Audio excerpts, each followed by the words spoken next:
Next topic gravitational potential energy.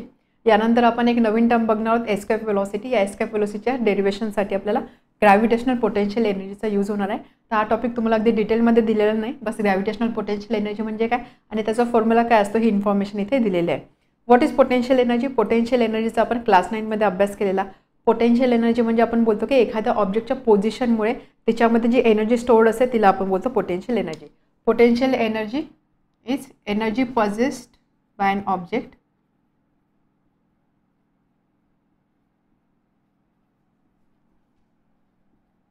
due to its position or status, right?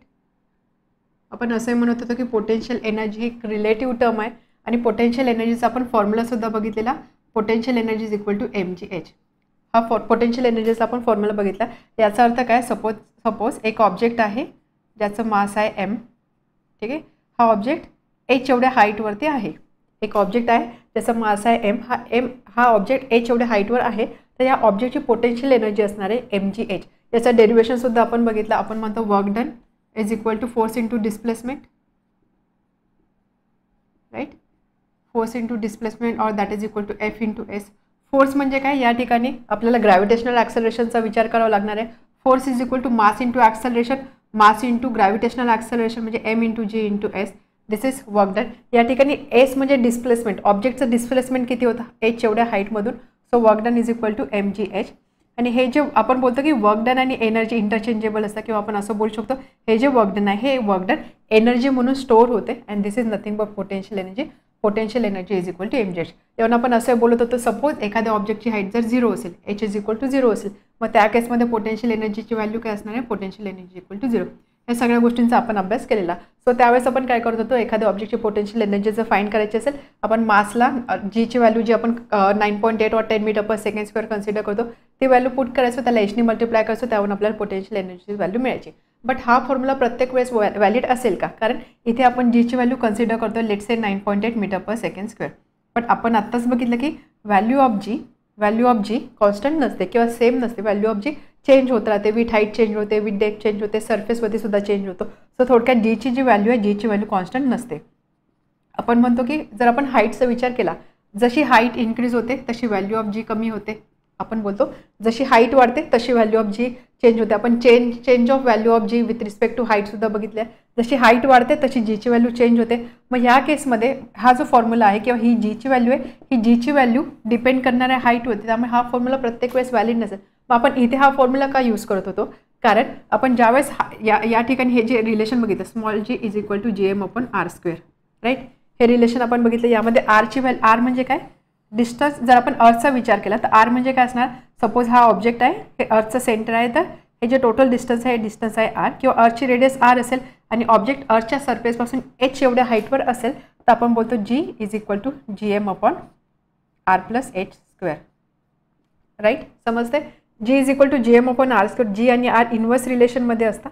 So G is equal to G M, हा जो R आहे किंवा distance आहे यालाच मी R plus H लिहू शकते, जिथे आर ही अर्थची रेडियस आहे आणि एच हे सरफेसपासूनचा डिस्टन्स आहे. सो जी एचवरती डिपेंड करतोय, हाईटवर डिपेंड करतो. आपण जेव्हा केव्हा एक्झाम्पल सॉल्व्ह करतो त्यावेळेस आपण काय म्हणतो की सपोज एखादा ऑब्जेक्ट आहे तो 100 मीटर हाईटवर आहे किंवा 10 मीटर हाईटवर आहे, आपण अर्थच्या सरफेसपासून ती हाईट कन्सिडर करतोय. तर इथे ही जी एचची व्हॅल्यू आहे आपण ऑलरेडी बघितलं की रेडियस ऑफ अर्थ असते 6400 किलोमीटर. सो या व्हॅल्यूच्या कंपॅरिझनमध्ये आपण जी ही हाईट कन्सिडर करतोय ही हाईट खूप स्मॉल व्हॅल्यू आहे. ही हाईट खूप स्मॉल व्हॅल्यू आहे म्हणजेच काय? एचपेक्षा आर खूप मोठा आहे. त्यामुळे आर प्लस एच ज्यावेळेस आपण कन्सिडर करतो तर ही व्हॅल्यू ऑलमोस्ट आरच असणार आहे. एक खूप मोठा नंबर आहे आणि त्यामध्ये तुम्ही एक छोटा नंबर जर ॲड केला तर व्हॅल्यू ऑलमोस्ट हा जो मोठा नंबर आहे त्याच्या एवढीच असणार आहे. हे तर आपल्याला माहिती आहे मॅथ्समध्ये. सो आर प्लस एच म्हणजे आरच असणार आहे. म्हणून जेव्हा केव्हा आपण सरफेसपासून काही हाईटवरती एखादा ऑब्जेक्ट कन्सिडर करतो त्यावेळेस ही जी आर प्लस ही व्हॅल्यू ऑलमोस्ट आरच असणार आहे, म्हणजे अर्थच्या रेडियस एवढीच असणार आहे. त्यामुळे अर्थच्या रेडियसची व्हॅल्यू कॉन्स्टंट आहे, ही कॉन्स्टंट आहे, ही कॉन्स्टंट, म्हणून आपण जीची व्हॅल्यू कॉन्स्टंट कन्सिडर करतो. बट ज्यावेळेस ही जी हाईट आहे ही हाईट सिग्निफिकंट असेल, म्हणजे अर्थची रेडियस आहे आर आणि ही जी हाईट आहे ही हाईट खूप जास्त असणार आहे, त्या केसमध्ये हा जो एच आहे एचचा ह्या व्हॅल्यूवरती फरक पडणार आहे, परिणाम होणार आहे. म्हणून त्या केसमध्ये जीची व्हॅल्यू कॉन्स्टंट नसणार. सो थोडक्यात समजलं आपण हे 9.8 किंवा 10 मीटर पर सेकंड स्क्वेअर घेऊन एक्झाम्पल सॉल्व्ह करतो. ते करेक्ट असणार आहे किंवा त्याचं सोल्युशन करेक्ट असणार आहे, कारण त्या केसमध्ये आपण या जे हाईट आहे हाईटची व्हॅल्यू खूप स्मॉल कन्सिडर करतोय, त्यामुळे हाईटची व्हॅल्यू स्मॉल आहे, त्या केसमध्ये R plus H almost R असणार आहे, त्यामुळे व्हॅल्यू ऑफ जी कॉन्स्टंट असणार आहे. बट आता ज्यावेळेस हाईटची व्हॅल्यू जशी वाढणार आहे तशी आर प्लस एच ही व्हॅल्यू सुद्धा चेंज होणार आहे आणि जीची व्हॅल्यू सुद्धा चेंज होणार आहे. आपण बोलतो विथ हाईट जीची व्हॅल्यू चेंज होते, त्यामुळे जर हाईट जशी इन्क्रीज होते जीची व्हॅल्यू कमी होते. ज्यावेळेस हाईट इन्फायनाईट असेल, म्हणजे ज्यावेळेस ऑब्जेक्ट इन्फायनाईट हाईटवर असेल अर्थपासून, ज्यावेळेस ऑब्जेक्ट अर्थपासून इन्फायनाईट हाईटवर असेल त्यावेळेस जीची व्हॅल्यू किती असणार आहे, 0 असणार आहे. इन्फायनाईट हाईटवरती जेव्हा ही व्हॅल्यू इन्फायनाईट असेल त्यावेळेस ही व्हॅल्यू काय असणार आहे, 0 असणार आहे.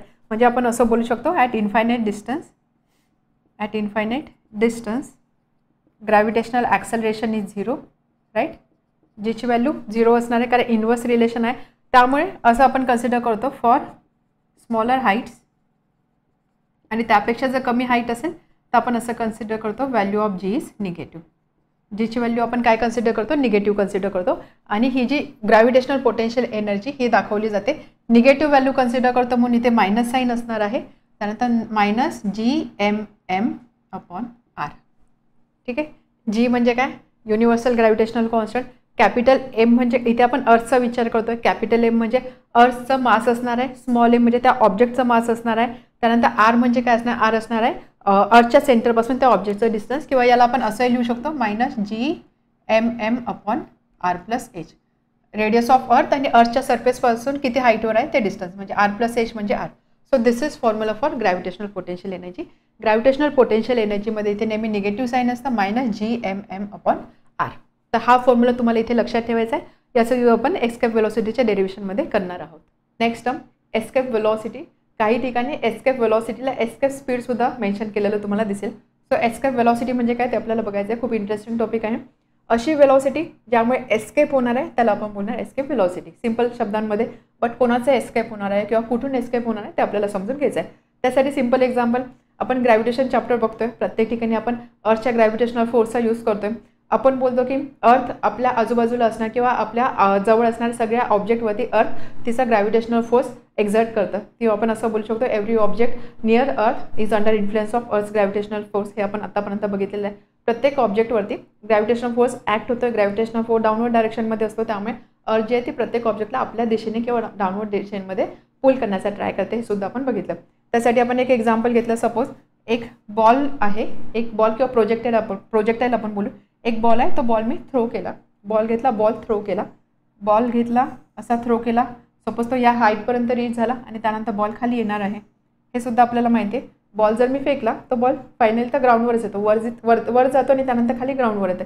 हे असं का होतं हे सुद्धा आपण बघितलं. सपोज जर मी इथून बॉल फेकला, बॉल वर जातोय. बॉलची डायरेक्शन अशी आहे, ग्रॅव्हिटेशनल फोर्स खालच्या दिशेला वर्क होतं, त्यामुळे ग्रॅव्हिटेशनल फोर्स काय करणार आहे, या बॉलला खाली पुल करण्याचा प्रयत्न करेल.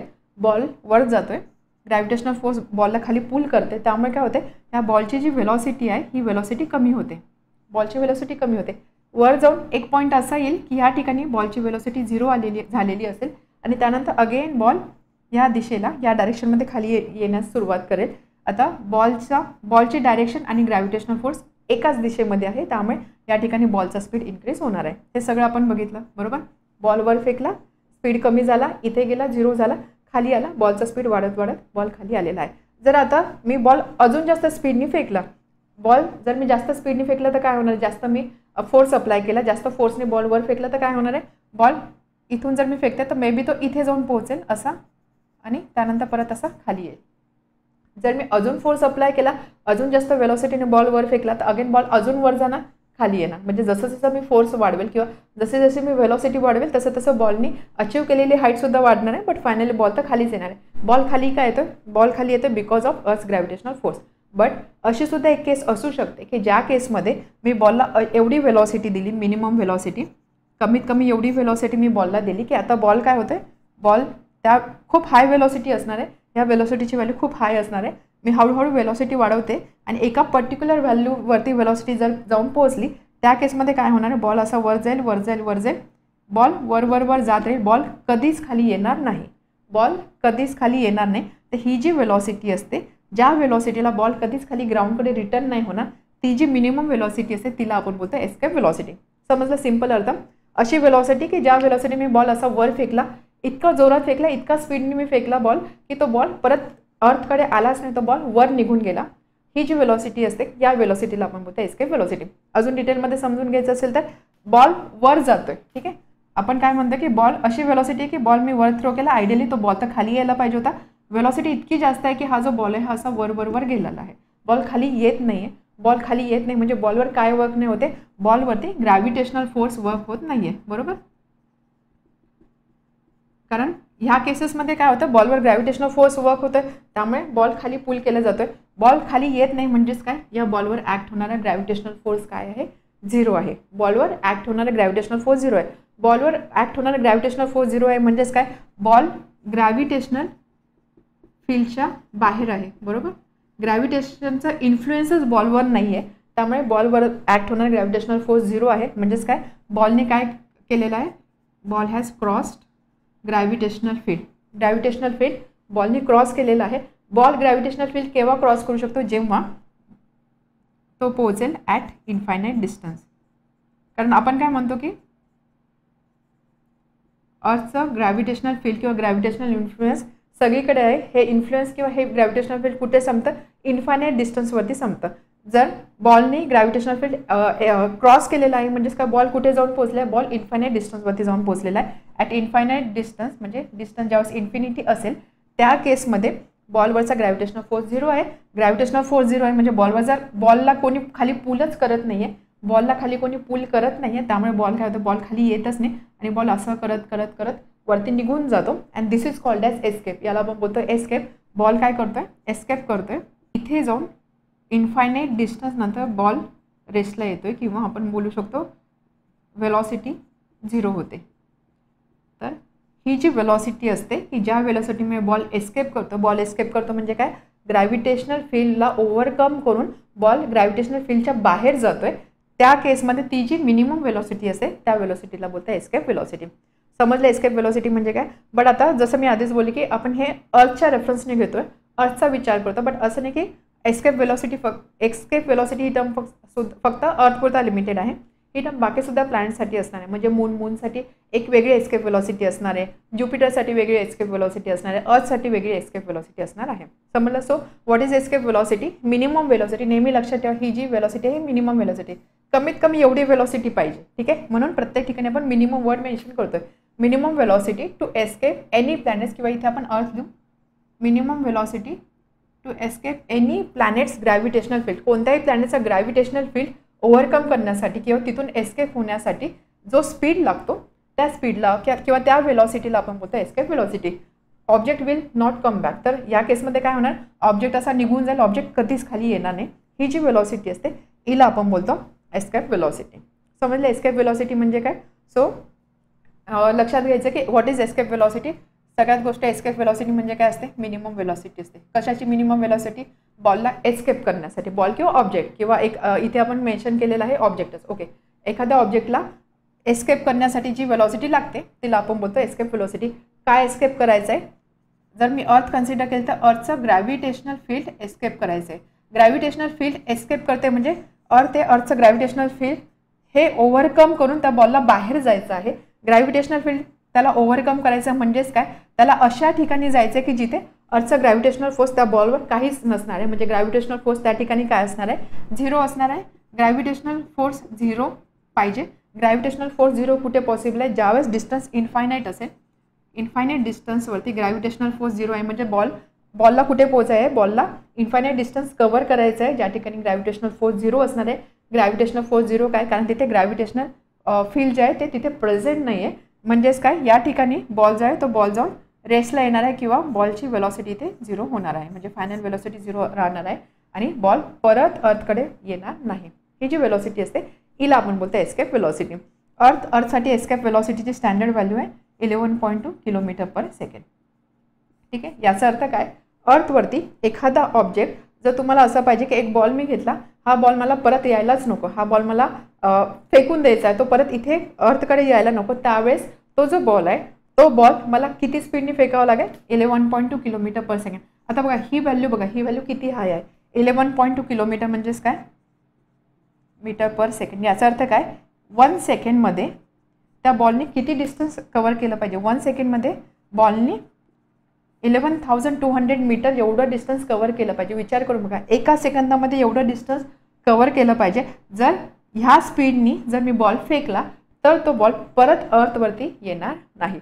प्रत्येक प्लॅनेटसाठी एस्केप वेलॉसिटीची व्हॅल्यू वेगवेगळी असते. तर बऱ्याचदा एस्केप वेलॉसिटी म्हटलं की मुलांना असं वाटतं की एस्केप वेलॉसिटी फिक्स व्हॅल्यू आहे 11.2 किलोमीटर पर सेकंड. आपण हा विचार नाही करत की एस्केप वेलॉसिटी ही व्हॅल्यू फक्त अर्थसाठी आहे. प्रत्येक प्लॅनेटसाठी ही व्हॅल्यू वेगवेगळी असणार आहे. ठीक आहे, समजलं एस्केप वेलॉसिटी. आता एस्केप वेलॉसिटीचं आपल्याला एक डेरिव्हेशन बघायचं आहे आणि अर्थसाठी ही व्हॅल्यूसुद्धा आपल्याला कॅल्क्युलेट करायची आहे. डेरिव्हेशन फॉर एस्केप वेलॉसिटी, एक सिम्पल डेरिव्हेशन आपल्याला करायचं आहे. त्यासाठी आपण कॉन्झर्वेशन ऑफ एनर्जीचा जो लॉ आहे तो लॉ यूज करणार आहोत. एक ऑब्जेक्ट कन्सिडर केलेला आहे. ऑब्जेक्टचा मास आहे स्मॉल एम, जे आपण स्टँडर्ड यूज करतो तेच इथे घेतलेलं आहे.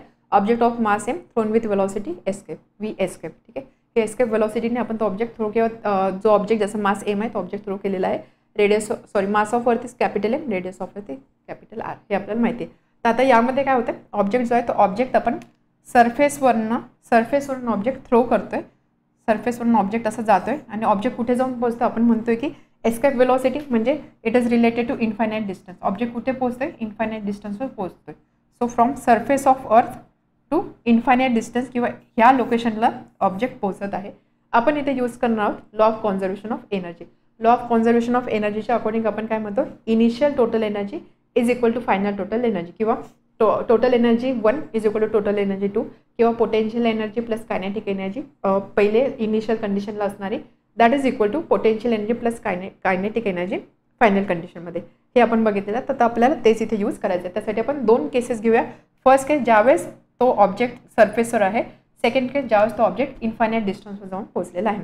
आता यामध्ये ज्यावेळेस आपण एस्केप वेलॉसिटी समजून घेत होतो त्यावेळेस आपण काय म्हणत होतो की इन्फायनाईट डिस्टन्सवरती ग्रॅव्हिटेशनल फील्ड 0 होतोय. किंवा याला आपण असंही बोलू शकतो की आपण काय म्हणतो, F is equal to G M upon R square. Force जर मला 0 पाहिजे, इथे काय पाहिजे आपल्याला की त्या ऑब्जेक्टवरती ग्रॅव्हिटेशनल फोर्स वर्क नको व्हायला. ग्रॅव्हिटेशनल फोर्स ज्यावेळेस वर्क नाही होणार त्यावेळेस तो खाली ओढल्या नाही जाणार, म्हणजेच तो वरती जाणार आहे. ग्रॅव्हिटेशनल फोर्स 0 पाहिजे. ग्रॅव्हिटेशनल फोर्स ही टर्म जर 0 पाहिजे असेल तर डिनॉमिनेटर किती पाहिजे, इन्फिनिटी पाहिजे. इन्फिनिटी डिनॉमिनेटर पाहिजे म्हणजेच काय, डिस्टन्स किती पाहिजे, इन्फायनाईट पाहिजे. म्हणून इन्फायनाईट डिस्टन्सवरती ग्रॅव्हिटेशनल फोर्स 0 आहे असं आपण कन्सिडर करतो. Okay, so back to derivation. On the surface of earth at infinite distance from earth अशा आपण 2 केसेस कन्सिडर केलेल्या आहे. ज्यावेळेस तो ऑब्जेक्ट अर्थवरती होता त्यावेळेस त्याची पोटेन्शियल एनर्जी काय असणार आहे. आपल्याला पोटेन्शियल एनर्जी आणि कायनेटिक एनर्जीचा फॉर्म्युला माहिती आहे. पोटेन्शियल एनर्जीचा फॉर्म्युला आपण कन्सिडर करतो -GMM अपॉन आर आणि कायनेटिक एनर्जी असते ½ × mv². राईट, हे 2 फॉर्म्युला आपल्याला यूज करायचे आहे. सो पोटेन्शियल एनर्जी काय असणार आहे, -G mass of first object म्हणजे mass of earth, mass of second object small m upon distance that is equal to R. Potential एनर्जीचा हा फॉर्म्युला आपल्याला माहिती. कायनेटिक एनर्जी काय असते, ½ × mass × velocity square, ½ × m × velocity. Velocity आपण consider करतो escape, so v escape square. ही झाली पोटेन्शियल एनर्जी. कायनेटिक एनर्जी ज्यावेळेस ऑब्जेक्ट अर्थच्या सरफेसवर होतं याला मी बोलेन let's say potential energy 1 kinetic energy 1. So total energy 1 is equal to potential energy 1 plus kinetic energy 1 initial. Okay, initial total energy. So ती व्हॅल्यू काय असणार आहे, -GMM upon R plus ½ mv escape square. समजलं इथपर्यंत. ही झाली initial total energy.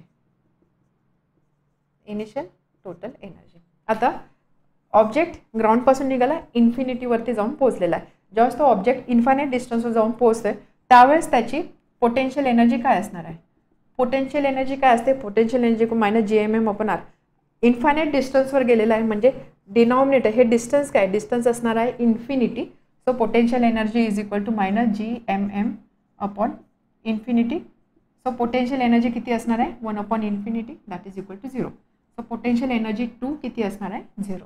ठीक आहे, पोटेन्शियल एनर्जी 2 किती असणार आहे, 0. What about kinetic energy. Kinetic energy काय असणार, आपण काय म्हणतो की ऑब्जेक्ट जो आहे ऑब्जेक्ट इन्फिनिटीला जाऊन पोहोचतोय, इन्फिनिटीला जाऊन तो रेस्टला येतोय. इन्फिनिटीला जाऊन रेस्टला येतोय म्हणजे त्याची वेलॉसिटी किती होते, 0 होते. त्यामुळे इथे वेलॉसिटी आपल्याला कन्सिडर करावी लागेल 0. त्यामुळे कायनेटिक एनर्जी किती असणार आहे, 0. We are considering object is coming to rest at infinity. म्हणजेच काय, V is equal to 0. So या ठिकाणी फायनल टोटल एनर्जी किती असणार आहे, पोटेन्शियल एनर्जी आणि कायनेटिक एनर्जीचे addition. So that is equal to 0 + 0 that is equal to 0. ठीक आहे. By conservation of energy, law of conservation of energy काय सांगतो, initial total energy is equal to final total energy. म्हणजे आपण असं लिहू शकतो, total energy 1 is equal to total energy 2 and hence -gmm/r plus half mv² is equal to 0 and hence आपण असं लिहू शकतो. आपल्याला काय फाइंड करायचं आहे, एस्केप वेलॉसिटी. आता इथे जर बघितलं आपण ही टर्म राईट हँड साईडला पाठवूया. Half mv² escape is equal to plus gmm/r. Small m cancel होणार आहे and this implies escape velocity square is equal to 2gm/r. म्हणजेच काय, एस्केप वेलॉसिटीचा फॉर्म्युला काय असणार आहे, √2gm/r. तर हा आहे formula to find escape velocity of any planet. ठीक आहे. इथे आपण अर्थ घेतलेला आहे, तर इथे हा फॉर्म्युला तुम्हाला फक्त जर दुसरा प्लॅनेट जर सांगितलं असेल काय करावं लागणार आहे, एम म्हणजे काय, मास ऑफ दॅट प्लॅनेट. जसं इथे एम म्हणजे आपण मास ऑफ अर्थ घेतलेला आहे, आर म्हणजे रेडियस ऑफ अर्थ घेतलेला आहे. याला फक्त कसं मॉडिफाय करायचं, जो प्लॅनेट दिलेला असेल त्याचा मास काय असणार, त्याची रेडियस काय असणार आहे, त्याच्या अकॉर्डिंग तुम्हाला व्हॅल्यूज पुट करायचे, त्यामुळे तुम्हाला एस्केप वेलॉसिटी मिळणार आहे. तर this is general formula to find escape velocity of any planet, ज्याच्यामध्ये जी असणार आहे युनिव्हर्सल ग्रॅव्हिटेशनल कॉन्स्टंट, एम असणार आहे mass of that planet, R असणार आहे radius of that planet. So V escape equal to √2gm/r. Clear आहे. आता हाच फॉर्म्युला आपण जर अर्थसाठी आपल्याला बघायचा असेल, अर्थसाठी हा फॉर्म्युला ऑफकोर्स ॲप्लिकेबल असणार आहे. इथे जीची व्हॅल्यू पुट करा, मास ऑफ अर्थ टाका, रेडियस ऑफ अर्थ टाका, त्यानंतर तुम्हाला एस्केप वेलॉसिटी मिळणार आहे. किंवा याला आपण अजून असं मॉडिफाय करू शकतो. आपल्याला माहिती आहे की g is equal to gm/r². Right. हा फॉर्म्युला आपण बघितला, त्यामुळे आपण असं लिहू शकतो gm is equal to gr². Okay. त्यामुळे एस्केप वेलॉसिटीला मी लिहिणार 2, gmला मी लिहिणार gr²/r. So that is equal to √2gr. तर हा जो फॉर्म्युला, हा फॉर्म्युला कोणत्याही प्लॅनेटसाठी असणार आहे, अर्थ किंवा कोणत्याही प्लॅनेटसाठी असणार आहे, we escape equal to √2gm/r. आणि हा स्पेसिफिकली 2gr हा स्पेसिफिकली अर्थसाठी असणार आहे. √2gr हा फॉर्म्युला अर्थसाठी असणार आहे. तर हे होतं अबाउट एस्केप वेलॉसिटी. समजलं डेरिवेशन काय, डेरिवेशनसाठी आपण कॉन्झर्वेशन ऑफ एनर्जीचा यूज केलेला आहे. फायनल टोटल एनर्जी 0 असणार आहे का, इन्फायनाईट डिस्टन्स आहे, पोटेन्शियल एनर्जी 0 आहे, कायनेटिक एनर्जी सुद्धा 0 असणार, कारण आपण असं म्हणतो की इन्फायनाईट डिस्टन्सवर जाऊन तो ऑब्जेक्ट रेस्टला येतोय, म्हणजे त्याची वेलॉसिटी 0 होते. टोटल एनर्जी ही 0 असणार आहे. या ठिकाणी नॉर्मल पोटेन्शियल एनर्जीचा फॉर्म्युला पुट करा, कायनेटिक एनर्जीचा फॉर्म्युला पुट करा, दोघांना इक्वेट करा, तर आपल्याला हा फॉर्म्युला मिळणार आहे. अर्थसाठी मॉडिफाय करायचं असेल तर आपण हे रिलेशन यूज करू शकतो. सो अर्थसाठी असणार आहे √2gr. एस्केप वेलॉसिटीचा यूज कुठे केला जातो, एक्झाम्पल स्पेसक्राफ्ट्स, जे स्पेसक्राफ्ट्स मून किंवा दुसऱ्या प्लॅनेटकडे पाठवले जातात. हे स्पेसक्राफ्ट त्या प्लॅनेटकडे पाठवायचे म्हणजेच काय, अर्थपासून त्याला आपल्याला अर्थच्या ग्रॅव्हिटेशनल फील्डमधनं किंवा अर्थच्या ग्रॅव्हिटेशनल इन्फ्लुअन्समधनं त्याला बाहेर काढायचं आहे.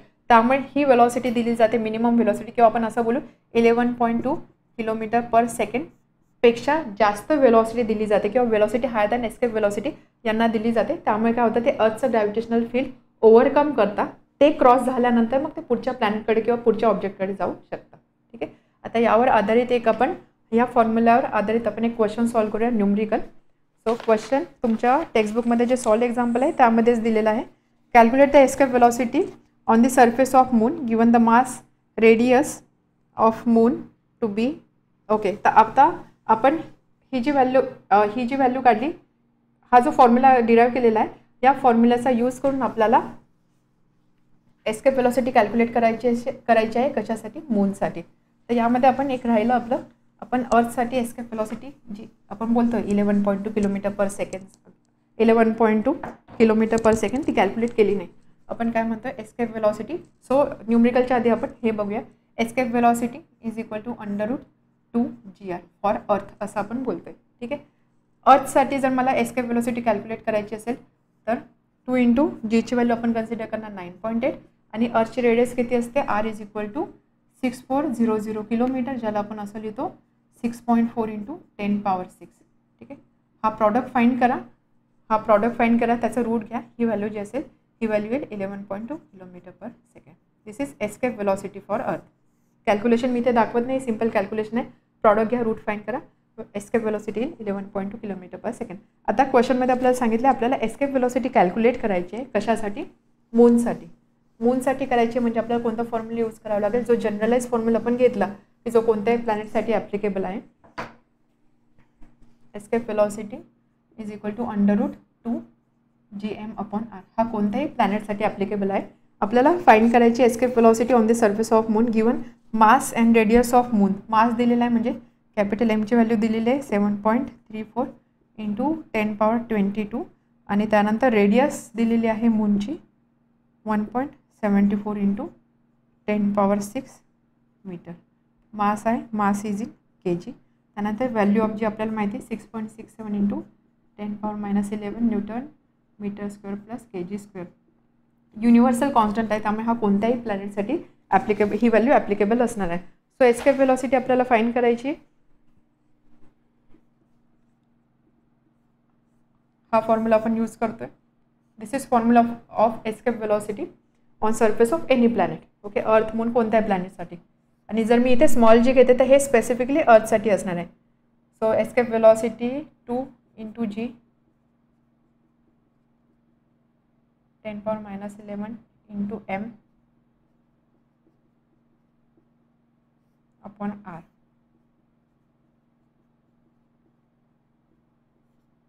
ठीक आहे. इथे आता काय करायचं आपल्याला? कॅल्क्युलेशनच करायचं आहे. तर कॅल्क्युलेशन मी काही दाखवत नाही. कॅल्क्युलेशन आय थिंक तुम्ही करू शकता, कारण न्यूमरेटरचा प्रॉडक्ट फाइंड करा, डिनॉमिनेटरचा प्रॉडक्ट फाइंड करा, रेशो डिव्हिजन करा, त्याचं स्क्वेअर रूट घ्या. कॅल्क्युलेशन मी दाखवत नाही. त्याची व्हॅल्यू आली पाहिजे. Escape velocity on moon is 2.37 kilometre per second. ठीक आहे. अर्थसाठी आहे 11.2 किलोमीटर पर सेकंड, मूनसाठी आहे 2.32 किलोमीटर पर